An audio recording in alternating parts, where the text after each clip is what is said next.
s'ha publicat l'estudi informatiu i la informació pública del desdoblament de la via del tren de Gandia a Cullera i és un pas imprescindible i arribats a aquest punt hi ha un pas irreversible que garantissa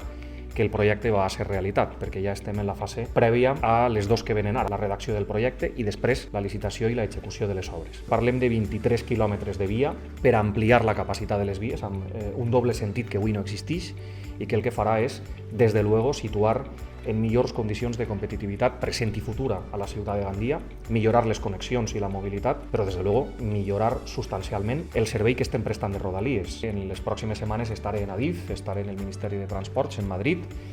per a garantir ja la licitació del projecte, per a no perdre ni un minut més, assegurant de les administracions superiors un compromís de terminis que poder traslladar als ciutadans i als gandians i a les gandianes. Caminem cap a un pas ferm i decidit en veure realitat aquest projecte, que sense dubte